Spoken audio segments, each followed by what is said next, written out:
We're here at the Fiber Broadband Association's Fiber Connect 2021, and who do we run into? Our old friend Matt Polka. Matt, it's great to see you, and you were just on a panel, and of course today, literally, people are talking about infrastructure in Washington, D.C., Sure. and you made a comment that I'd like to explore a little bit further, and that is the whole idea of having an environment that people want to invest in. Why don't you talk to that?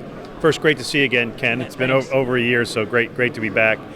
Yes, I mean, what we have seen throughout the course of the pandemic, I mean, despite the challenges that we've all witnessed and have had to bear, is that from a business perspective, you know, our members have been very dedicated in terms of continuing to invest and innovate and deploy more fiber and other means to increase broadband speeds, you know, throughout their communities. And it's been a great success story where our members have really worked on identifying greenfield areas where they serve to particularly build fiber to, because it's future-proof, it makes sense, it's efficient, we love to use fiber, but at the same time, you know, using their existing plant, which may be DOCSIS-based, to find ways to increase capacity as they're all moving towards fiber. And this has been based on the ability that they've had really over the last 4 years to invest and innovate and deploy with, frankly, a lighter touch of regulation, which has made a difference for them because of the fact that they could recover their costs of their capital costs of deployment. And the people that financing know that they'll be able to repay the financing. That's important, and I think it's really been a success story, actually an untold story of the pandemic about what our members have been able to do and accomplish to keep their customers and communities connected in one of our nation's worst times.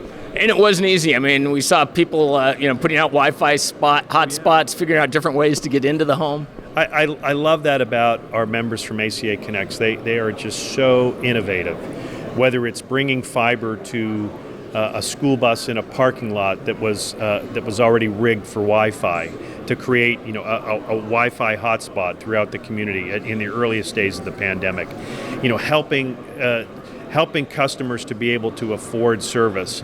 Our members jumped into what essentially was an Emergency Broadband Benefit Program before that was even an idea, where they would reduce fees, that they would make free service available, they would go out and contact their schools. There are just so many ways that our members really connected, and I just love that innovation about what they're continuing to do, even today as they're moving forward, participating in the federal programs like Emergency Broadband Benefit, Emergency Connectivity Fund, and other things like that, and finding ways to be, you know, that vital connection in their communities.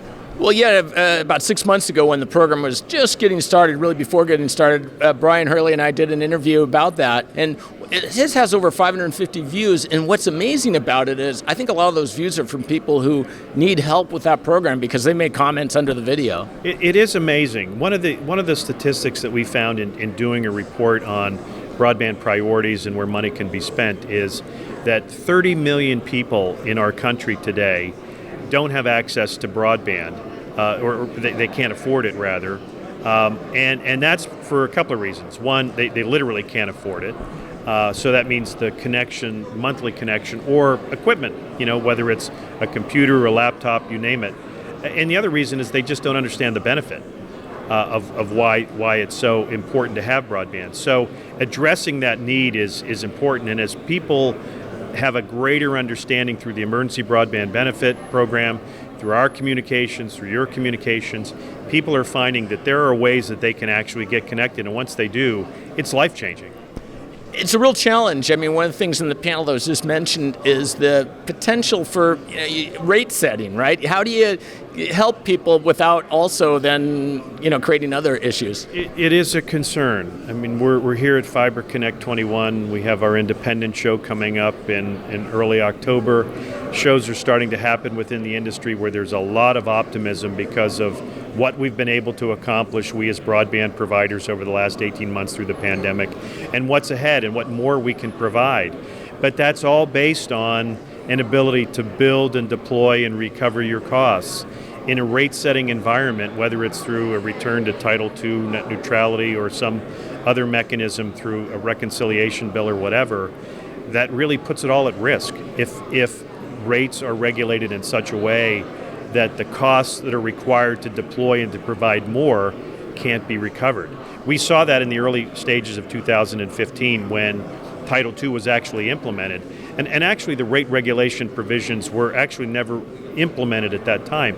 But just the threat of those rate regulation provisions, which could have been imposed under Title II, was enough for the people that our members go to for money said, forget it. We're not going to give any more money for capital expenditure. Just dried up. So that's the threat that's out there, and one that I'm nervous about, very nervous about. Yeah, it's understandable. I mean, one of the things that another thing that wasn't mentioned, but when we're on this idea of regulatory type issues, and this is one you've dealt with for a long, long time, retransmission consent. Yeah, I didn't really get a chance on the panel to talk about video issues, but video issues are still there. Video issues are not necessarily going away. Video still is a business that our members provide to their customers. Streaming has changed typical cable video a lot because now consumers have options. And we see this with declining subscribership, this declining viewership, whether it's for sports programming, cable programming, and broadcast carriage issues through retransmission consent.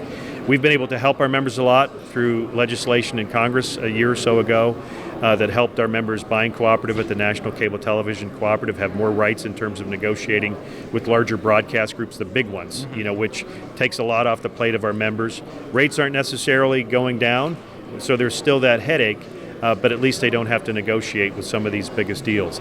I think if there's an opportunity, and nothing's happening now, and we're continuing to look for opportunities, I think the opportunity from a Washington perspective is to help policymakers, particularly that are skeptical of the big media companies, really understand the leverage that they have over consumers relative to cable rates, relative to retransmission consent rates in sports programming, because again of the large nature of their conglomerates, the ability to tie and bundle, to use outdated rules and regulations to disadvantage consumers. So we're hopeful that once we get beyond some of these current issues like infrastructure, that we'll have a chance to revisit some of those things and maybe reform and update some of those old outdated rules.